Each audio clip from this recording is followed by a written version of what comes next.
So it's anything where you're not just focusing on one local region, and you're expanding beyond borders and you're trying to get traffic and conversions from other countries. I'm expanding into Middle East, Russia, China, Germany. This is my UK version. There is also 4 different versions of the same page targeting different countries. You can automate absolutely everything. Am I now an international SEO? Yes. No. 1, 2, 3, 4. Want to attract and convert more leads? Want to learn how digital PR, branding, and SEO can establish and build your brand identity? Welcome to the Market Movers Building Brands and Links with Linkify podcast. We answer these questions and help you ramp up your brand visibility and credibility. Let's cut through the noise and make your business the talk of the town. We're your hosts, Nick and Chris. Let's get this show on the road. Welcome to the Market Movers podcast. Today I am joined by Kira Khoroshilova, an international SEO consultant and founder of Diary of an SEO, who specializes in helping luxury and enterprise brands improve their online visibility. Welcome to the show, Kira. Thank you so much for having me here, guys. It's nice to see you. Hey, Kira. Thanks for coming on. So to start, let's talk about your background in SEO and how you got into international SEO. Yeah, so it's a bit of a random one, to be honest. Compared to most SEOs now, I don't actually have as many years of experience. So I've only been an SEO for 4 years in total from the day I first heard of it. So it all started, we were volunteering in Africa for a year during COVID, my husband and I, and we were trying to find a new location from South Africa and off to Egypt. So we were trying to find a host. So we did a volunteering trip. So they pay for everything, but you do work in exchange. So we got on a call with this Egyptian millionaire, and he had a digital marketing agency. And he said, well, you guys are going to help me do some copywriting for SEO. And I was like, SEO, what is that?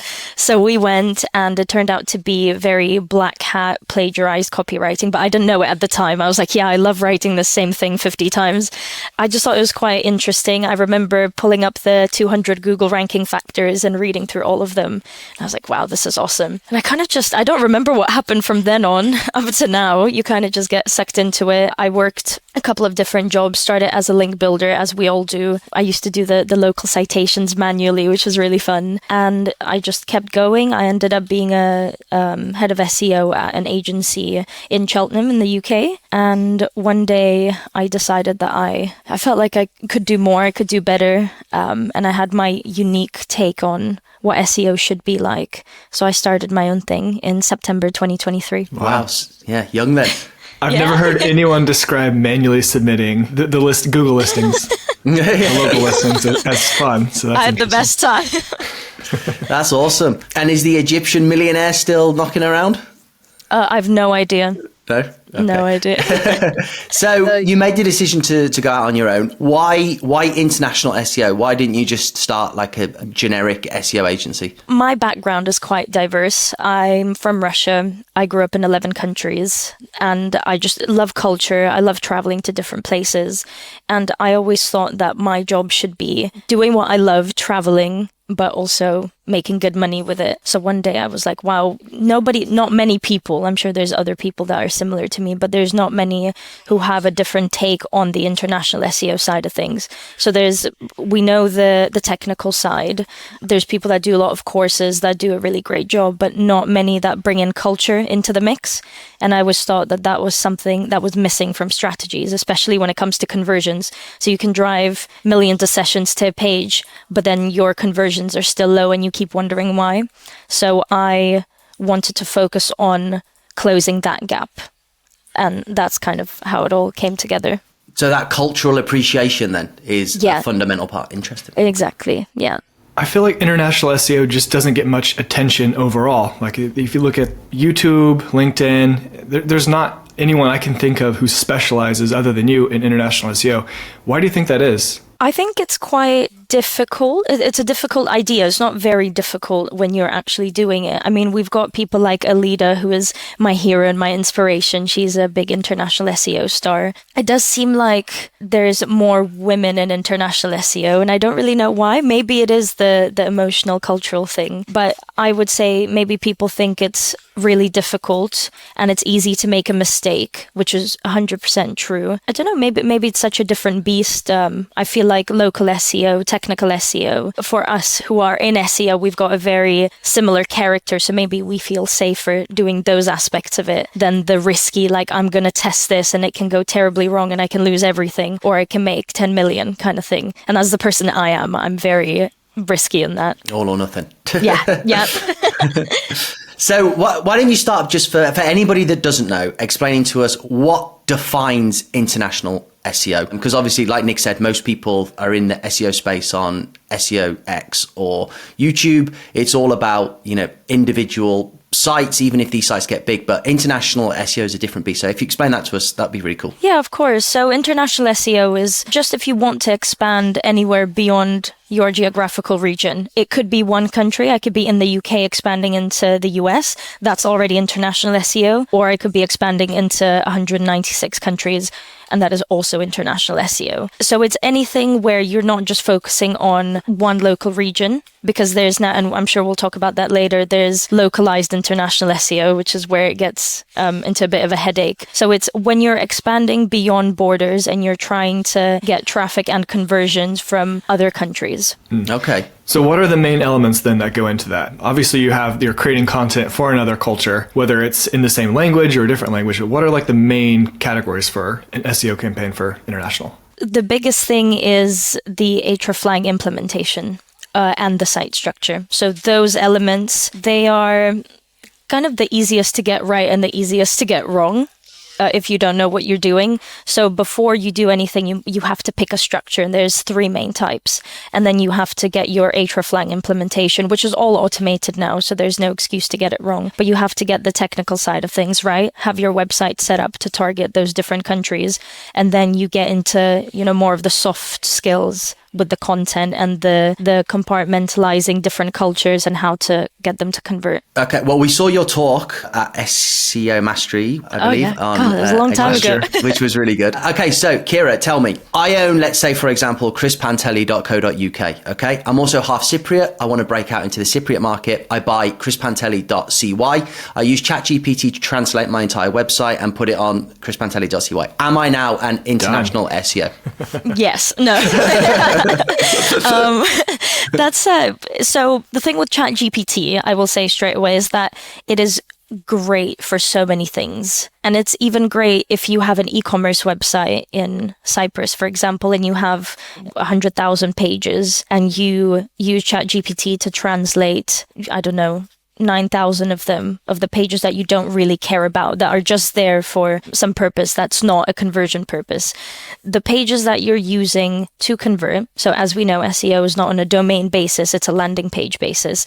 If you've got a product that you want to convert with, you cannot use ChatGPT alone to get you over the line. So as we know, ChatGPT is great for ideas, for research, for inspiration, where we've got writer's block, but it's not a vessel to get high quality conversions. And people can see now, ChatGPT has been around for that many years, that people can see straight through it, and that loses you credibility. And as we know in SEO, one of the most important aspects is the credibility and the trust factor. So what should you do instead then? Is this having someone write the content?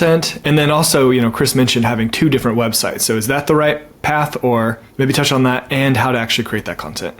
Yeah, so in terms of should I have 2 different websites, that depends. I know that's a very SEO person type of answer, but it does depend on what you're trying to achieve. So you can either have a subfolder if you want, you can have a country code top level domain, or you can have a subdomain. So those are the 3 main types. If Chris has, an enterprise and he wants multiple autonomous websites in Cyprus and in the UK, then I would say different domains would be a good idea. A lot of the decisions that are made about how to have your domain set up is not just based on SEO, it's based on how companies are run. So an example would be HID Global Accessibility. They've gone for a subdomain structure purely because they don't want to let another team manage their dashboard on their CMS. So that's the only reason. But you have to work with that. You can't just say, no, it's not good for SEO. So that would be the same. There's many more factors than we think that come into the planning. A lot of the time, say a subfolder structure would be your best bet, but just because of the way that, the franchise system is set up, you can't have that. Is that what Apple does, the subfolder system? So Apple do subfolder system, yeah. Amazon does country code top level domain. So that's kind of what your case would be. And again, that's all run from a management perspective. And then go ahead. Sorry, go ahead. No, I already forgot what I was going to say. I was going to ask, so let's take like a really easy example, say like a marketing agency. It's going to be the same management. It's going to be managed in one place. They just want to now target that market. Would it be a different, if you had .co.uk, it doesn't make much sense to target France. But if you had .com, does that make it different where you can more easily target these different markets? Yeah, that's a really good question. I think the best, if you are just starting out, I would always say just get a .com domain. So for example, me, I've got my website, it's a .com domain. I'm expanding into Middle East, Russia, China, Germany, and one other thing. So there's 5. I'm implementing a subfolder structure because it's the easiest to implement. My team manages it on one dashboard. It's quickest indexing, so subfolder plus sitemap implementation, quickest indexing, easiest to sort, easiest to edit, easiest to maintain. The only issue with that would be the server loading time. So say if I'm in the UK, but I want a website in New Zealand, so subfolder in New Zealand, that's really, really far away. So there's no way that version of my site will load well. So that's when you have to get a CDN, which is a content delivery network for those that haven't heard of it, but it's a really handy tool if you are going for a subfolder structure. And you could just use Cloudflare for that? Yeah, exactly.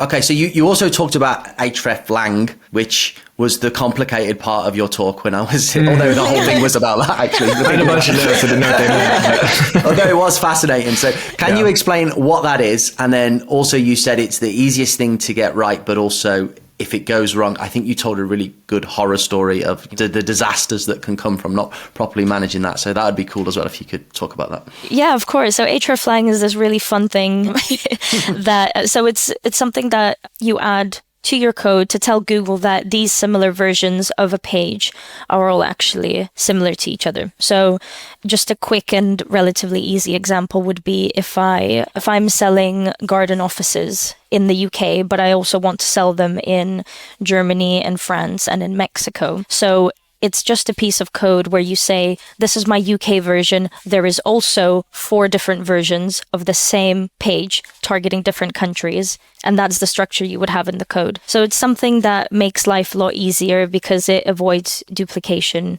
issues. So Google hates duplicate content, and that was something created to combat it. So it's very easy to get wrong if you're doing it manually, but luckily we don't have to do it manually anymore unless you are a psycho. So there's a lot of tools on WordPress. It's all automated for you. You still have to understand the theory. So this is slightly more of a technical thing to note. But if your URL is not referencing itself and all its counterparts, or it decides to reference, say, a no-indexed country that you've just removed, but it's still in the list, then your Hreflang implementation breaks. So all it has to do is reference itself, all its counterparts. So that's kind of the thing to remember when you're doing it. Okay, and the WordPress takes care of that. I'm sure other platforms do as well. Are there easy ways to audit that? Is that something you should be checking on once a month, for example? Yeah, I mean, we check it once a month, but there's never issues. If, say, you're doing it on WordPress, I work most with WordPress. That's why I bring it as an example. So there's 2 plugins, Weglot, 3, Polylang, Weglot, and WordPress Multi-Language. That does it all for you. When you audit your site, so I use Sitebulb. If there are any issues with your implementation, you will see it straight away. There's also a bunch of Chrome extensions that let you see if your Hreflang is being read correctly, and that plugin is called Hreflang Tag Checker, and it's free and it's very good. So like I said in the beginning, there's really no excuse for anyone to be getting their Hreflang wrong, but to throw a little bit more drama into the mix of Hreflang, Google sometimes overrides it even if it's perfect. So that's why it gets quite complicated. Classic Google. But you would recommend always to automate that then? There isn't people out there that, for example, free climbers that would climb a rock without a rope. There's no point taking that risk, no? Well, you know what? There are actually. There are, and but there's also tools if you want to do it manually. So there's Alida's Hreflang tag builder. So it creates an Hreflang sitemap for you if you want to do it manually, and Hreflang tag generator, which is owned by VAB, another thing that if you want to do it manually for whatever reason, then you can. So you're just bored. Yeah, exactly. If you've got lots of time. Okay, so let's say you've got all that in place. You have your strategy. Now you're going to start creating the content. You mentioned Garden Office. Garden Office. Okay, so yeah, that's like you're gonna sell those in America. That term's not gonna work because I have no idea what that is. So what do you call an office then, Americans? Well, we call it an office, but I don't have a garden in my office. Oh, yard, isn't it? Of course. Yeah, but even yard office wouldn't make sense, right? Like backyard office, maybe, but that's not really a thing. So, how do you've mentioned expanding into multiple markets? How are you creating that content? So again, that depends on the industry. If it's e-commerce, there's a lot more things to worry about. So that's a whole different beast. Let me think of an example that's not as random as garden offices. Let's do maybe a service-based thing. For example, negotiation training.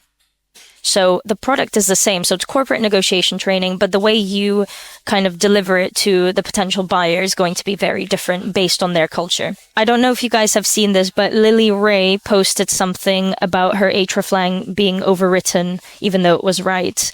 She posted on Twitter, I don't know, maybe 3 months ago or something.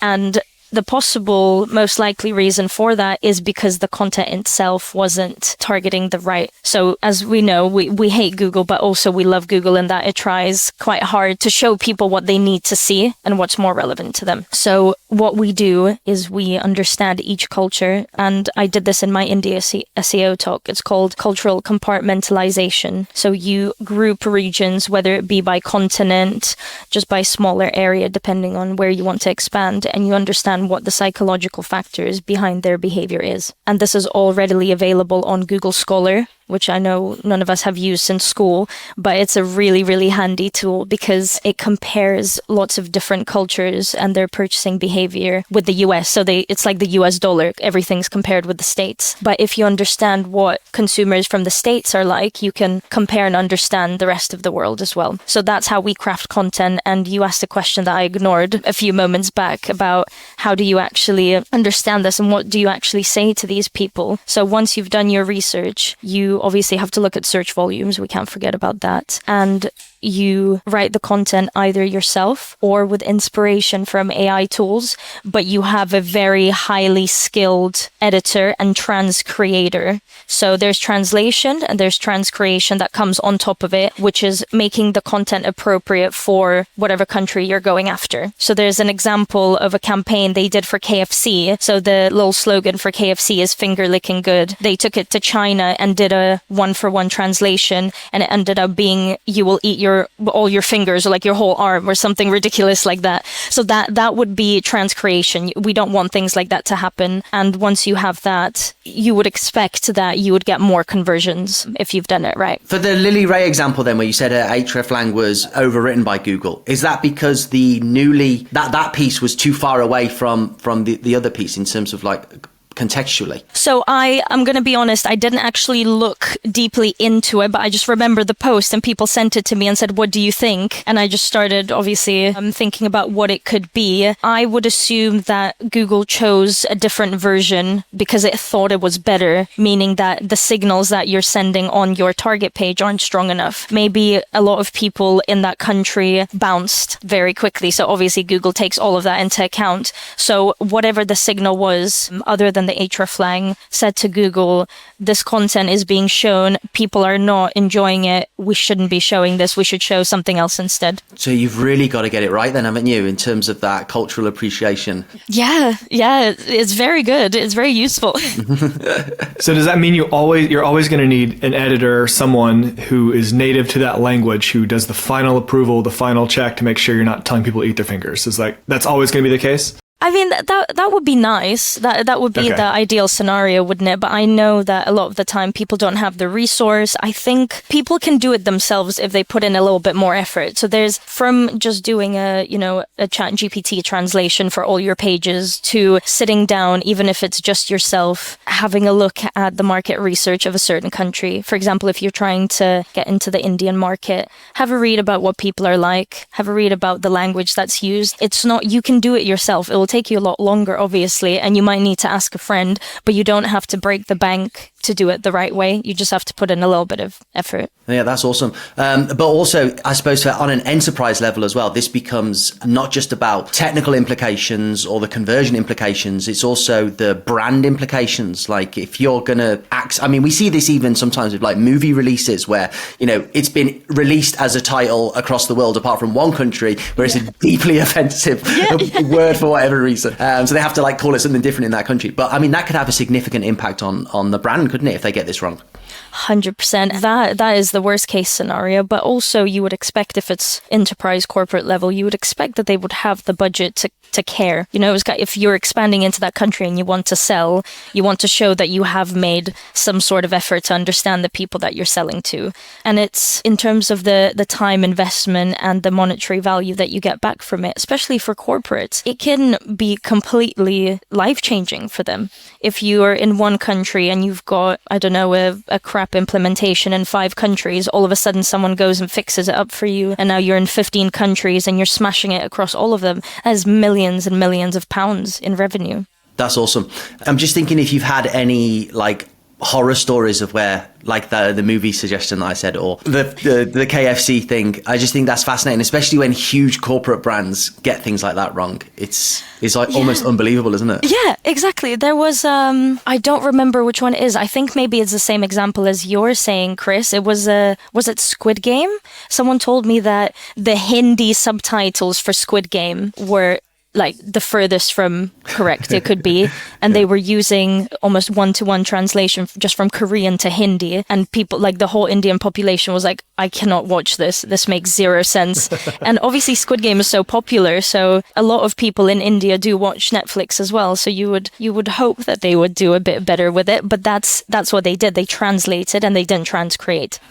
That happens. My wife's Thai, so I mean she speaks good English, but she's first language Thai, so we watch a lot of Netflix with Thai subtitles, and we were watching a program the other day. At one point I was like, oh my God. And I looked at my wife and she was just blank faced. And I said, can you believe that? And she said, no. I said, he's just said whatever they said, X, Y, and Z. And the way that the translation had done, they just like completely overstepped the severity of what they said. It was like completely incorrectly translated. And it just changed the entire plot point of that episode. So I had to explain to her. But yeah, the impact was significant. Is crazy, isn't it? And there's, I mean, this is not exactly international SEO. It's more of AI and globalization. But since we're on this topic, I don't know if you guys have seen the simultaneous interpretation by AI. So it translates your videos, obviously in any language, but you still sound like yourself. Oh, okay. But you're speaking in a different language. I think that is absolutely groundbreaking for any industry, including SEO, especially if you're selling. In the US, I know people love their videos on their websites. So for that market, if you have the simultaneous interpretation with AI, can you imagine how much better the world will be? And maybe they'll use it for Netflix so people can understand. It'd be nice when they dub movies too, if the voices lined up. That drives me a bit nuts. Oh, I was gonna say, yeah, it's horrible, and they all sound the same. It's like it's one person who gets paid for every single film to do it all, and they can't act as well. It's like you can tell that they can't act. Yeah, exactly. Okay, so you brought up AI. There's just, every time I open LinkedIn or YouTube, it's just new AI automation workflows. It seems like things are changing very rapidly in the SEO space when it comes to AI. What kind of things are you seeing in the international space? You mentioned the video translation. What else has you excited about AI? So I think obviously that you can automate everything. I learned about this a lot later than everyone else, it seems, but something that I found really fascinating is Zapier and the things that you can do with it. You can have so much more output. So with SEO, time is money, especially with international SEO. So now we can get so much more work rolled out. It's insane, and we can get so much more done. And obviously there's better results for our clients. You can automate absolutely everything. So that's why I said doing Hreflang manually is pretty medieval in 2025. We can automate all of that. We can automate even the way that we write content with human involvement. That can all be automated as well, because you can obviously fix any automation and edit it the way you need it. That excites me a lot. The output, the amount of things that we can get done in such a short space of time that we otherwise would have had to do manually. The number of countries we can expand into, the number of cultures we can understand, especially when we do our research as well. We can scrape all the information we need without having to type it manually, which is so crazy. I feel like a grandma when I do it, because I feel like I've been left out. And are you getting like your hands dirty with all of this automation and the fast-paced changes of everything, or are you building a team around you that's doing that? Kind of. I try to always know and stay in the loop of what's happening. Because there is companies that help you with this automation, you literally write a list for them, even if it seems like the wildest dream and you think it's impossible. I've noticed that all of it is possible. I remember writing something down and I was like, I feel like Elon Musk thinking this. And he was like, oh yeah, we just did that for the other guy. And I was like, what? So you just go to this company and you pay people and they create the automation for you. Have you built any really interesting automations? I don't think people I find them interesting. So, the translation ones, and obviously taking things from our internal documentation and rolling them out on the site. So anything from bulk publishing. I don't remember when the last time was when we actually clicked publish ourselves, which is really awesome. And if you kind of collect the time it takes to go in and click something and update it, you save hundreds of hours a month on that. So that's really exciting. Okay, Kira, as we approach the end of this awesome discussion then, what do you see the future of international SEO looking like in the current AI boom, Google, where do you see enterprise and big brands and international SEO shaping over the next few years? Well, I'm hoping, this is a big dream of mine, but I'm hoping that we see a much more globalized search, because as we know, English search is the most prevalent, the most targeted. So people spend most of their time on English search, and you can tell that other SERPs are a bit forgotten and a bit shitty. So I'm hoping that with AI and with more people learning about international SEO, that we can have high quality search results around the world. And AI will definitely help with that, because now it's not as scary. All you have to do, which is scary in itself, all you have to do is learn how to use AI to do the things you need it to do. So I think that in the beginning, we'll see a lot of shitty AI rollouts for international projects as well, but it will equalize as we're seeing now, and we're going to see high quality results across the globe. I think just having more translation easily available. So living in Portugal, a lot of things are only in Portuguese. Open a website, having the Google Chrome translate automatically is a game changer, but it doesn't always work. Yeah. I think that would be a massive improvement for my life, at least. Yeah, exactly. I love watching Thai news, because my wife plays it every time we're in Thailand, because it's mental. They do animations if there's been a murder, and it's nuts. But obviously I can't understand anything. But I've got the Translate app on my iPhone, and if we're watching something, sometimes we'll watch something and if we're watching something in English and she's got Thai subtitles and then they speak a different language, obviously I don't know what they're saying, so I need to understand the Thai subtitles. So my Translate camera will look at the subtitles and almost translate in real time. It's not quite there, but yeah, I foresee a day where we can easily just translate anything in real time in terms of subtitles and possibly even voice. So it's crazy where we're going to be. Yeah, it's very exciting, isn't it?